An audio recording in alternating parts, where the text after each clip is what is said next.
আমি একদিন আমার চাচার বাড়ি বেড়াইবার জন্য যাই। চাচার বাড়ি গিয়ে দেখলাম বাড়িতে আমার চাচাও নাই, চাচিও নাই। বাড়ির মধ্যে একমাত্র আমার চাচাতো বোন, বিবাহের উপযুক্ত, তিনি ছাড়া কেউ নাই। আমি নির্জনে আমার বোনকে পেয়ে যৌবনের চাহিদা পূরণের হামলা করতে গিয়ে আগায় গেলাম।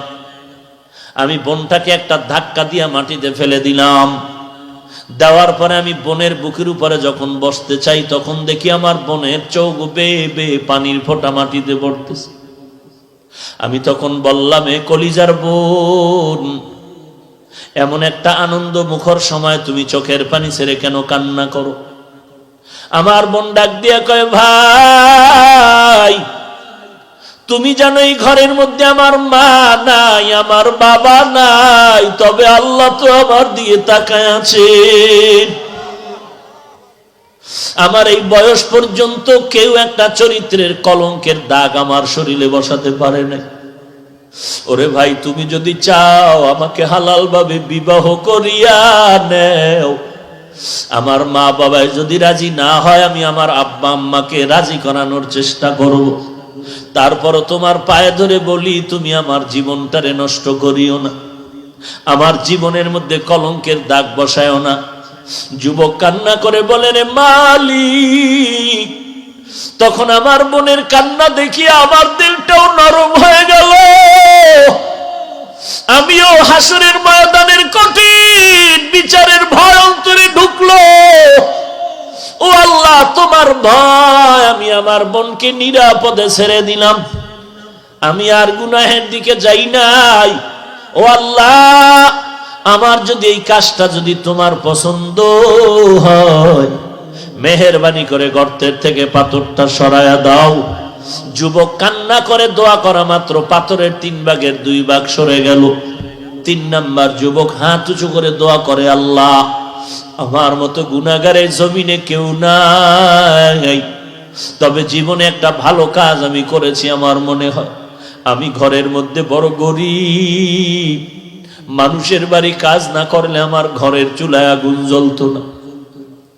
আমার প্রতিদিনের একটা অভ্যাস ছিল, আমি বাড়িতে সন্ধ্যাবেলা আসার সময় গাভীর দুধ নিয়ে আসতাম। আইসা মায়ের আগে আব্বারে পান করাইতাম, তারপরে আমার সন্তান আমার স্ত্রীরা পান করতে। এটাই ছিল আমাদের দৈনন্দিন খানার রুটিন। একদিন রাতের বেলা সন্ধ্যা আসতে পারি না, আসতে দেরি হয়ে গেল। রাতের গভীরে আইসা দেখি আমার বুড়া মা, আমার বাবায় ঘুমায়, আর ওদিকে আমার বাচ্চাগুলো আমার অপেক্ষা আছে, কখন বাবাজান খানা নিয়ে আসবে, তারপরে খানা খাবো। আমি দুধের পেয়ালা নিয়ে তো ওয়াদা করা আমার মাকে আর আব্বাকে না দিয়ে আমার বাচ্চাদের দিব না। আমি যখন দেখলাম মা ঘুমায়, বাবাও ঘুমায়, আমি দুধের পেয়ালা নিয়ে মায়ের মাথার কিনারায় দাঁড়ায় গেল। আমার বাবার কিনারায় দাঁড়িয়ে গিয়েছি, আর আমি তাকায় দেখি আমার বাচ্চাগুলো আমার পা জড়ায় কান্না করে আর বলে, আব্বু খানা দাও। আমাকে যতই পা জড়ায় কান্না করে, আমি একটু ওদের দুধ দেই না। আমি তাকায় আছি, আমার মা কখন আগে দুধ পান করবে, আমার বাবা দুধ পান করবে, এরপরে আমার বাচ্চাদের দিব, তার আগে দিব না। বাচ্চাগুলো এক পর্যায়ে দেখি আমার পা জড়ায় কান্না করে করে ক্ষুধার তৃষ্ণায় মাটিতে ভরিয়ে ঘুমায় গেল। আমি এইভাবে দাঁড়ায় থাকতে থাকতে হঠাৎ করে দেখি ফজরের আজান শুরু হয়ে গেছে। আমার মায়ের ঘুম ভেঙে গেল। মা তাকায় দেখে আমি সন্তান দুধের পেয়ালা নিয়ে মায়ের মাথার কিনারায় দাঁড়িয়েছে। মা দেখে একটা চিৎকার দিয়ে কয়, রে বাবা তুই কি ঘুমাও নাই? দেখা লাফ দিয়ে উঠিয়ে দেখে আমার বাচ্চাগুলো পায়ের কিনারায় মাটিতে পড়ে আছে। বলে, এই বাচ্চাদের কি দুধ দাও নাই? না মা দেই নাই। কেন দাও নাই? ও মা আগে তোমাকে দিব, তারপরে ওদের। আমার মা দুধের পেয়ালাটা নিয়ে আমার বাচ্চাদেরকে দুধ পান করালেন, আর আমার বাচ্চাদেরকে আম্মাজান কোলে নিয়ে কান্নাকাটি করলেন। এরপরে আমার মাথায় হাত দিয়া মা চোখের পানি ছেড়ে আল্লাহর কাছে দোয়া করলেন, ও আল্লাহ, এই কাজটা শুধু তোমার মোহাব্বতের জন্য করেছি, তোমার কাছে হিসাব দেওয়ার ভয়ে করেছি। এই আমলটা যদি তোমার কাছে পছন্দ হয়, এর বিনিময়ে তুমি গুহার মুখ থেকে পাথরটা সরায়া দাও। যখন যুবক কান্না শুরু করলো, গুহার মুখ থেকে আল্লাহর কুদরতি ভাবে পুরা পাথরটাই সরে গেল। এরে এলাকার যুবক ও পর্দার আড়ালের মা ও যুবক ভাইরা ও চাকরিজীবী ও ব্যবসায়ীরা, অনেকে আজকে ঢাকার শহরে চাকরি করো, গ্রামে তোমার মা পড়ে থাকে, তুমি খবর নেও না। তুমি জানো না রাত্র 4টা 5টা পর্যন্ত মা বালিশে মাথা লাগায় ঘুমায় না, সন্তানের চিন্তা। এরে নবীর উম্মতের দল, কোরবানি ঢাকায় দেই, বাড়িতে যাই না, বাড়িতে টাকা পাঠায় দেই, মা বাবার কোরবানি দিতে বলি, আমি ঢাকায় থাকি। মাকে দেখি মাঝে মাঝে মা কোরবানির গোশত খায় না, ঢাকায় নিয়ে আসে। আমি বলি, মা কোরবানি তো আমি ঢাকায় দিয়েছি, কেন আনছো? বলে, তুই না খাওয়া পর্যন্ত একটা টুকরা আমি মুখে দিতে পারি না। এরে সন্তান, ওই মা বাবার সাথে যারা বেয়াদবি করেছো,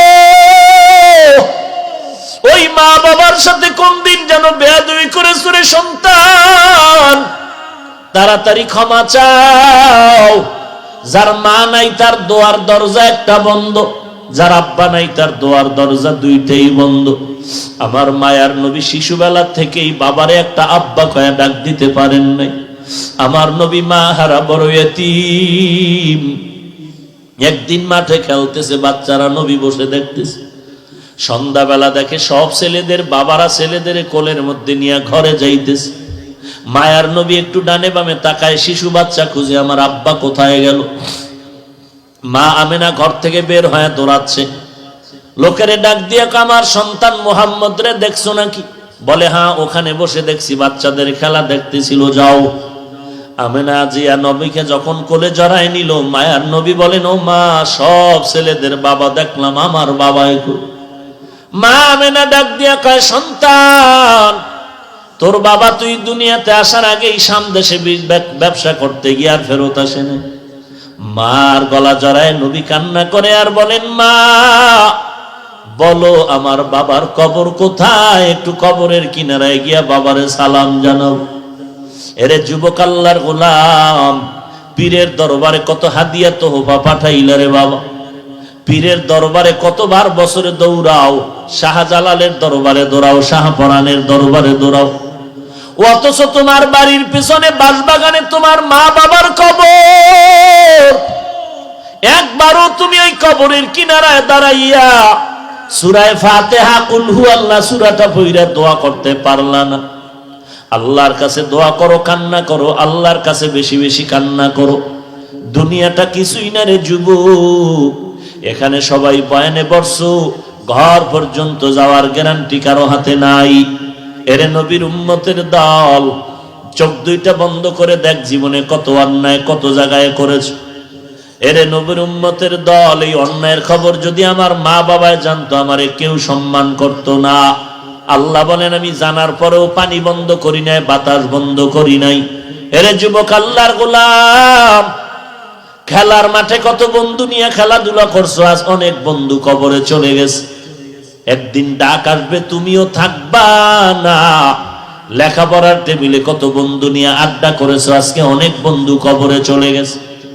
তুমিও যে কয়দিন আর বাঁচবা কোনো গ্যারান্টি নাই। সেদিন এক জায়গায় মোনাজাত করতেছি, একজনে কান্না করে বলে, একদল যুবক বয়ানে আসার পথে অ্যাক্সিডেন্ট হয়ে রাস্তায় মারা গেছে। আর এক জায়গায় গিয়া শুনি কান্নার আওয়াজ, বয়ান করিয়া মোনাজাত দিয়া বাড়ি যাওয়ার সময় একদল যুবক অ্যাক্সিডেন্ট হয়ে রাস্তায় মরে গেছে। এরে নবীর উম্মতের দল, তোমার শরীর ভালো, তাজা তুজা আছো, তুমি এখন সুস্থ আছো, তুমি মনে করতেছ আমি আরো 20 বছর বাঁচবো, মরবো না, কিন্তু ঘর পর্যন্ত যাওয়ার গ্যারান্টি তোমার হাতের মধ্যে নাই। জীবনে যত গুনাহ করছো, পায়ে হাত দিয়ে বলি আর গুনাহ করিও না রে বাবা। আজকে আমি তোমার মতো একটা যুবক হইয়া টুপি মাথায় দিলাম, নামাজ পড়ি, পর্দা করি। শুধু আমার না, তোমার মতো যুবক স্কুল কলেজে পড়ে এক ওয়াক্ত নামাজও বাদ দেয় না, আছে না নাই? তুমি কেন পারবা না? তোমার মতো যুবক র্যাব, আর্মি, পুলিশ, বিডিআরের চাকরি করে, ব্যবসা করে, 1 টাকাও হারাম খায় না, নামাজ বাদ দেয় না, অভাব নাই। তোমার মতো যুবক ড্রাইভারি করে, নামাজ বাদ দেয় না, অভাব নাই। তুমি কেন পারবা না রে বাবা? কিয়ামতের ময়দানে ওই নামাজি যুবকটারে তোমার সামনে দাঁড় করায় যদি আল্লাহ বলে ও পারলো তুই কেন পারলি না, কি জবাব দিবা সেই দিন? আল্লাহর কোরআন যদি মনে করো সত্য, নবীর কথা সত্য, তাহলে গুনাহগার হয়ে কবরে যাইও না, আল্লাহর কাছে ক্ষমা চাও, কারণ আমার নবীর একটা কথাও মিথ্যা নাই রে ভাই। এক জাররা পরিমাণ গুনাহ নিয়ে যদি কবরে যাও, আমার নবীর ঘোষণা, আল্লাহ বলেছেন এক জাররা পরিমাণ গুনাহ নিয়ে যদি কবরে যাও, ওই কবরের দুই পার্শ্বের মাটির চাপ একটা নয় দুটো নয়, কবরের মধ্যে 70 থেকে 99টা সাপ, ওই কবরের মধ্যে জাহান্নামের আগুন। আজকে জমিন থেকে 9,30,00,000 মাইল উপরে সূর্য, রাতের বেলা নাই, তারপরও কেন এত গরম লাগে? আর হাসরের ময়দানে এই সূর্যটা মাথার উপরে যখন নেমে আসবে, আল্লাহ রাগান্বিত আওয়াজ দিয়ে বলবে, সূর্য তোর 12টা মুখ জমিনের দিকে ফিরায় সব তাপ ছেড়ে দাও। সূর্যের তাপে জমিনটা তামা হয়ে যাবে, গুনাহগারের মাথার মগজগুলো টাস টাস করে ফেটে যাবে। ওদিকে জাহান্নামের আওয়াজ, জাহান্নাম চিল্লায় বলবে, রে আল্লাহ গুনাহগার গুলো কই, সব আমার পেটের মধ্যে দাও। ওদিকে আমার আল্লাহ রাগান্বিত আওয়াজ দিয়ে বলবেন, ও গুনাহগারের দল, নেককারদের থেকে আলাদা হয়ে যা। আমতাজুল ইয়াউমা আইয়ুহাল মুজরিমুন, ও নেক আমলওয়ালার থেকে গুনাহগারেরা আলাদা হয়ে যাও, কারণ আমি আজকে নেক আমলওয়ালার সাথে মোলাকাত করব নূরের পর্দা উঠাইয়া। আমি আল্লাহ আরশে আজিমের মধ্যে নেককারদের ছায়া দিয়া বসায় দিব।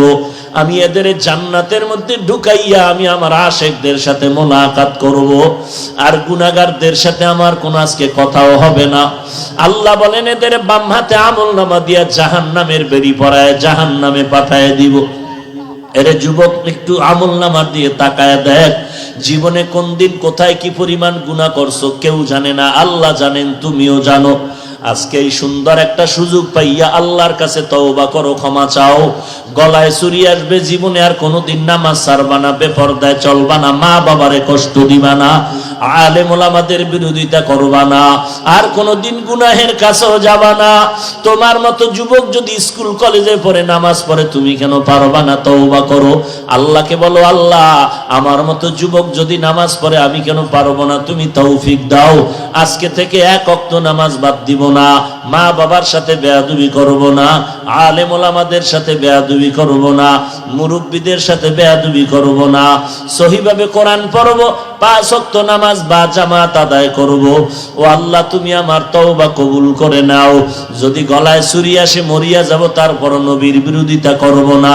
তওবা করার যদি নিয়ত হয়, খাঁটি তওবার নিয়তে দুটো হাত আমার আল্লাহকে দেখায়া দাও। আয় আল্লাহ, সবার হাত আপনি কবুল করে নেন। আয় আল্লাহ, সবার তওবা কবুল করে নেন। তওবার উপরে মজবুত হয়ে চলার তৌফিক দান করেন। আয় আল্লাহ, আজকের মাহফিল কবুল করে নেন। আয় আল্লাহ, প্রত্যেকের হাত আপনি নবীজির মহব্বতে কবুল করে নেন। আয় আল্লাহ, গুনাহের প্রতি ঘৃণা জমায়া দেন, নেক আমলের প্রতি আগ্রহ বাড়ায়া দেন। আমাদের তওবার উপরে মজবুত হয়ে চলার তৌফিক দান করেন, আমিন। আলহামদুলিল্লাহি রাব্বিল আলামিন।